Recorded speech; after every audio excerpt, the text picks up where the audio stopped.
작가 조시라는 어린아이의 서로 친구로 지내는 클라라가 이해하는 세상은 왜곡된 세상입니다. 클라라는 계속 질문을 던집니다. 몸이라는 것이 어느 정도 중요할까? 왜 인간은 친구가 필요한가? 지금 우리의 모습 X에 인공지능이 포함되면 어떤 일이 벌어질까? Z세대는 더 이상 인간이 아니라고 생각합니다. 책을 읽다 보면 엄청난 반전이 하나 있습니다. 책 내용을 보시면 클라라는 이런 AF를 판매하는 가게에서 세상을 바라봅니다. 그리고 이 가게는 가장 내놓고 싶은 자랑스러운 제품들, 여기서는 인공지능이겠죠. 인공친구들은 쇼 윈도우에 세워놓고 지나가는 사람들은 쇼 윈도우 안에 있는 AF들을 관찰을 합니다. 그런데 흥미로운 것은 이 작은 쇼 윈도우 안에 앉아서 작은 창문을 통해서 세상을 바라보고 지나가는 사람들의 그림자를 통해서 세상을 이해하려고 하는 클라라 내용을 보면서 플라톤이 제안했었던 동굴 상상이 기억이 나더라고요. 플라톤은 항상 이렇게 주장을 했죠. 우리가 경험하고 있는 세상이 참이 아니고 우리는 완벽한 세상, 그 이데아적인 세상의 그림자를 항상 보고 있다라고 철학적으로 주장을 하면서 이것을 좀 더 쉽게 표현하기 위해서 세상에 태어난 우리를 동굴 안에 갇혀 있는 죄인같이 표현을 자주 했었죠. 동굴 안에 갇힌 상태에서 세상에 대한 정보는 빛에 반사되는 그림자를 통해서 세상을 해석한다라고 플라톤은 주장을 했었죠. 결론은 뭐냐면 참된 세상과 진실은 태양에 있고, 그렇지만 우리는 참과 진실을 직접 볼 수 없기 때문에 태양이 주는 빛에 비친 그림자를 보고 왜곡된 세상을 이해한다라는 겁니다. 클라라 역시 비슷하지 않을까 싶어요. 그리고 우연인지는 모르겠지만 책의 제목은 클라라와 태양입니다. 클라라에게 태양은 매우 중요합니다. 왜냐? 이 세계관에서 인공지능 기계들의 에너지, 동력은 태양 에너지를 사실은 사용합니다. 삶의 모든 기원과 에너지는 태양에서 온다는 거죠. 그리고 이런 태양이 클라라에게 중요해진 이유는 그 태양 그리고 빛 덕분에 클라라가 직접 경험할 수 없는 세상의 그림자를 볼 수 있기 때문에 세상에 대한 지식을 얻을 수 있는 약간 그런 원인으로 클라라가 받아들이기 시작합니다. 이 쇼 윈도우에 있는 클라라를 보면서 또 문득 펫숍 같은 느낌이 또 들더라고요. 우리가 백화점 또는 가게에 있는 펫숍을 보면 수많은 동물들이 쇼 윈도우에서 재롱을 부리고 입양해 달라고 이렇게 막 귀염을 떨죠. AF들도 비슷합니다. 사실 인공친구들도 역시 입양이 돼야 될 텐데 오랜 시간이 지나서도 입양이 안 되는 AF들은 그냥 사라져 버립니다. 어디로 가는지 아무도 모르는. 하지만 왜 입양이 되고 싶은지는 관심도 없고 알지도 못합니다. 그런데 클라라만은 다릅니다. 클라라는 자신 역시 세상을 관찰하고 있다는 거예요. 단순히 다른 사람을 위해서 본인을 보여주는 것이 아니고 쇼 윈도우 안에 소파에 앉아서 틈새 들어오는 햇빛을 관찰하면서 수많은 상상을 합니다. 좁은 창문을 통해서만 세상을 볼 수 있기 때문에 클라라가 이해하는 세상은 왜곡된 세상입니다. 그리고 클라라는 계속 질문을 던집니다. 누가 본인을 입양할지, 어떤 가족과 함께 살게 될지, 그리고 어느 날 입양이 되고 스토리가 시작이 됩니다. 클라라가 입양된 가족에는 조시라는 어린 딸이 한 명 있습니다. 그런데 조시는 아픕니다. 아마도 조시가 아픈 이유 중에 하나는 이 세상, 이 미래 세상에서는 아이들을 더 경쟁력 있게 더 좋은 대학교에 보내기 위해서 유전자 조작을 한다라는 그런 내용이 포함되어 있습니다. 그런데 문제는 유전자 조작을 함으로써 압도적으로 지능이 향상될 수도 있지만 동시에 치명적인 병이 걸릴 확률도 살짝은 있습니다. 그 리스크를 감수하고 유전자 조작을 하는 겁니다. 클라라가 입양된 집에서 역시 조시는 유전자 조작을 당했고 덕분에 큰 병에 걸립니다. 병에 걸린 딸 덕분에 엄마는 슬픔에 빠지고 아빠와 엄마는 헤어지고 많은 문제들이 생기겠죠. 그리고 이때 엄마가 클라라에게 이런 말을 합니다. 아무 감정이 없는 게 가끔은 좋을 거다. 난 내가 부럽다.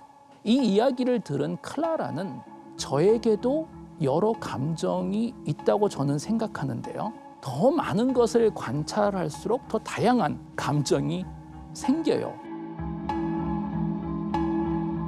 적어도 클라라가 생각했을 때 본인은 감정 역시 가지고 있다라고 생각을 하고 있는 겁니다.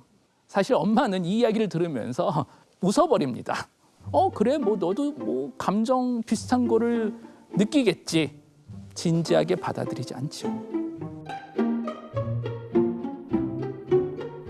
왜 엄마는 이런 이야기를 했을까요? 저는 이 대목을 보면서 영화 허, 다들 기억하시겠지만 이 영화가 기억이 나더라고요. 허에서 주인공은 정말 외로운 삶을 살고 있죠. 남을 위해서 편지를 써주는 그런 직업이었던 걸로 제가 기억을 하고 항상 집에 오면 혼자서 식사하고 혼자서 게임을 하면서 시간을 보내고 친구가 없는 이 넓은 세상에 유일한 친구는 바로 사만타라는 인공지능이었죠. 허에서 내용의 핵심은 인간과 기계의 사랑 비슷한 것의 이야기였죠. 그러나 어떤 관점에서 보면 글쎄요, 이게 진정한 사랑이었는지는 잘 모르겠습니다. 우선 허에서 등장하는 인공지능 세만타. 하지만 세만타는 몸이 없습니다. 세만타는 100% 소프트웨어인 거죠. 반대로 클라라는 사람과 매우 유사한 몸을 가진 로봇이기도 합니다. 그럼 우리가 질문해 볼 수 있겠죠. 몸이라는 것이 어느 정도 중요할까? 클라라 같이 세상을 지능적으로 이해하는 것을 넘어서 글쎄요, 클라라가 그런 얘기를 하잖아요. 쇼윈도우 안에서 태양빛이 피부에 닿았을 때의 느낌, 이런 느낌을 사실 허에서의 사만타는 가질 수가 없겠죠. 몸이 없기 때문에. 그러나 클라라는 몸을 가지고 있기 때문에 우리가 몸으로만 느낄 수 있는 경험을 할 수 있고 이런 경험 덕분에 진정한 감정까지 가질 수 있지 않을까 생각이 됩니다. 그런데 허와 클라라와 태양에는 공통점이 하나 있습니다. 인간은 친구가 필요하다라는 겁니다. 클라라와 태양에서도 이 아픈 어린 딸 조시는 친구가 필요합니다. 그리고 그 바로 친구가 클라라라는 로봇이었죠. 그럼 한번 질문을 해봅시다.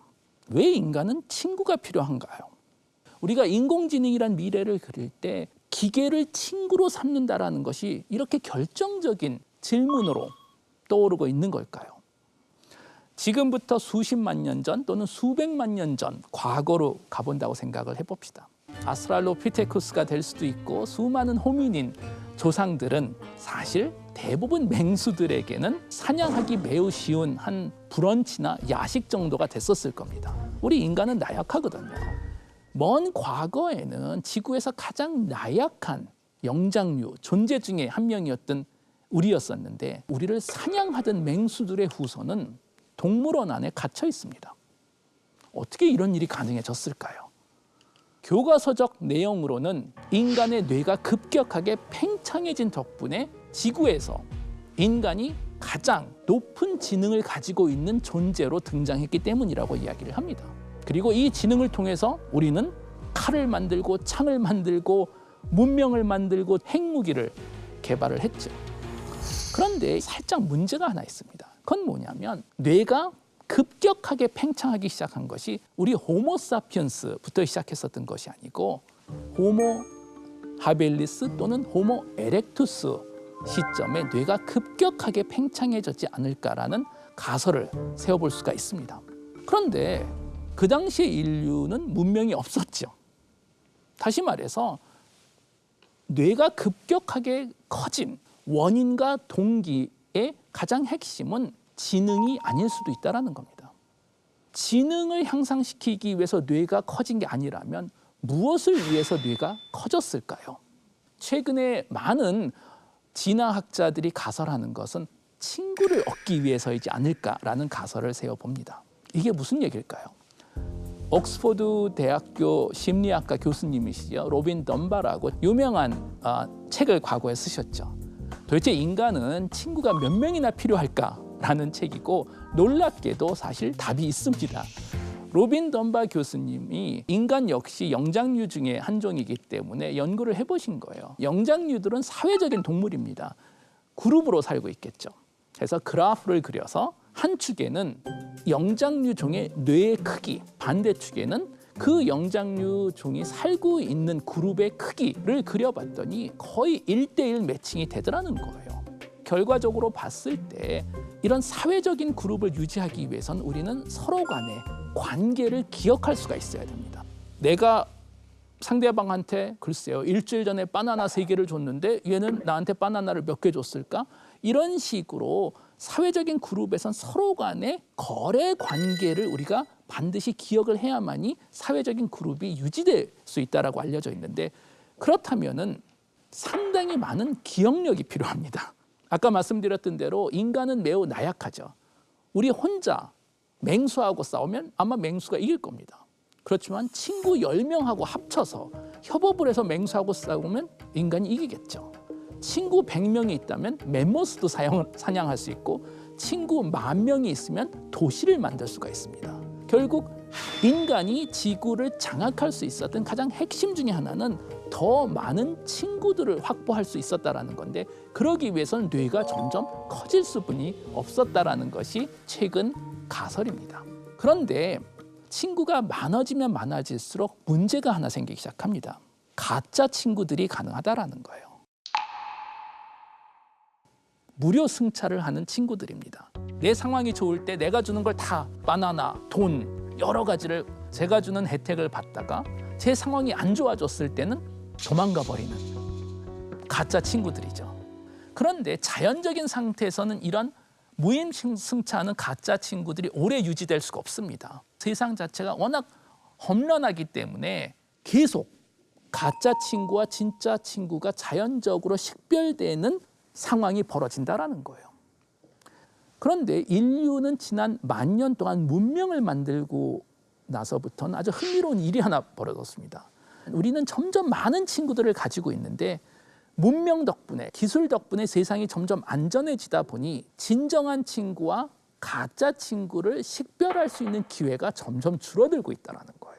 페이스북, 인터넷에 수백, 수천 명 내 친구라고 주장하는 이 친구들의 사실 대부분은 본인 스스로를 위해서 우리 친구인 척을 하는 그런 가짜 친구이지 않을까, 그런 생각을 우리는 계속 갖고 있어서 문명이 발달하면 발달할수록 글쎄요, 뭔가 찜찜한, 이건 아닌 것 같은데 그렇지만 식별할 수 있는 방법이 없는 이런 상태에서 우리는 살고 있지 않을까 생각해 볼 수 있습니다. 그런데 인공지능 AF의 핵심은 진정한 친구가 돼줄 수 있다는 거잖아요. 진정한 친구이도록 처음부터 코딩이 돼 있기 때문에 입양해가는 그 아이의, 그 가족의 진정한 친구가 되는 것이 클라라 인생의 목표이고 삶의 의미입니다. 그리고 이런 친구들을 우리가 계속 구상하는 건 언제든지 나를 위해서 또 희생도 해주고 나를 위해서 모든 것을 바치는 진정한 친구들이 세상에서, 현실에서 점점 사라지면서 동시에 기술을 통해서 인공적인 친구로 대체하려 하는 그런 노력이 있지 않을까 싶습니다. 자, 그렇다면 클라라와 태양의 이야기는 클라라라는 인공지능 로봇과 조시라는 어린아이의 서로 친구로 지내는 그런 아름다운 이야기일까요? 사실 그렇지가 않습니다. 책을 읽다 보면 엄청난 반전이 하나 있습니다. 조시가 언제 죽을지 모르는 모든 가족들이 슬퍼하는 그런 상황이었습니다. 조시의 엄마, 그 어머니는 처음부터 큰 그림을 하나 가지고 있었던 겁니다. 클라라에게 엄마는 이런 이야기를 하죠. 너는 앞으로 조시가 될 거다. 나는 너를 평생 그 무엇보다 사랑해 줄 거다. 그러니까 제발 나를 위해서 그렇게 해줘. 결국 엄마가 원했던 것은 클라라가 조시의 역할을 해달라는 겁니다.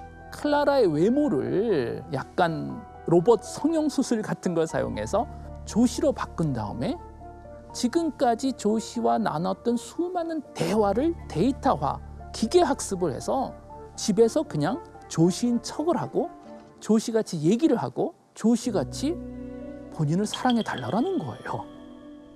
엄마가 사실 가장 슬픈 것은 딸 조시가 죽는 것이 아니고 아마도 본인이 사랑하는 또는 사랑한다고 믿는 딸이 죽어서 슬퍼하는 본인 자신이 가엾고 슬픔의 대상이라고 생각하는 것이 아닐까. 충격적인 얘기죠. 그래서 클라라가 물어보죠. 제가 만약에 조시가 되면 지금 이 몸은, 제 몸은 어떻게 되는 거죠? 라고 물어보니까 그게 뭐가 중요하겠니? 그건 그냥 껍질일 뿐이다. 엄마가 클라라의 몸을 껍질뿐이라고 얘기하는 것은 당연합니다. 우리에게 로봇은 그냥 껍질뿐이겠죠. 클라라라는 아무리 본인이 감정이 있다고 얘기해도 엄마는 그냥 비웃었잖아요. 야, 너는 로봇인데 네 조상은 전자레인지인데 뭐 네가 무슨 감정이 있겠냐. 그런데 흥미로운 것은 엄마에게 조시 역시 껍데기뿐이라는 거잖아요. 조시라는 주체적인 인간 한 명이 사라진다면 비슷한 껍질 그리고 비슷한 말을 하는 인공지능으로 대체해도 상관이 없다라는 거잖아요. 결론은 뭐냐면 엄마에게 이미 로봇뿐만이 아니고 다른 인간 그리고 본인이 그렇게 사랑한다는 딸조차도 외면적인 존재라는 거예요. 조시 내면적인 세상에 어떤 감정이 있고 어떤 생각이 있는지는 아무 문제가 안 된다라는 거예요. 겉모습만 비슷하면 되지 않을까? 비슷한 기능을 하면 된다라는 거예요. 그리고 이 기능은 본인을 위한 기능입니다. 딸이 있어야 되는 이유는 본인이 사랑해줄 수 있는 대상이 필요하기 때문에. 조시는 그 역할을 했었고 이제 조시가 사라지면 클라라가 비슷하게 그 역할을 해주면 엄마가 얘기한 대로 나는 너를 평생 그 무엇보다 사랑할 거야. 진정한 사랑이 아니고 그냥 본인이 사랑하는 그 자체가 본인한테 중요한다라는 거예요. 이런 관점에서 보면 이런 질문을 해볼 수가 있겠죠. 어쩌면 우리 모두 이미 다른 사람들을 마치 AI같이 취급을 하는 것이 아닐까. 다른 사람을 독립적이고 내면적인 희망과 생각이 있는 존재가 아니고 내가 원하는 것을 만족시켜주는, 나를 행복해주는 그 기능을 가진 존재로 보는 게 아닐까라는 질문을 던지는 것 같아요.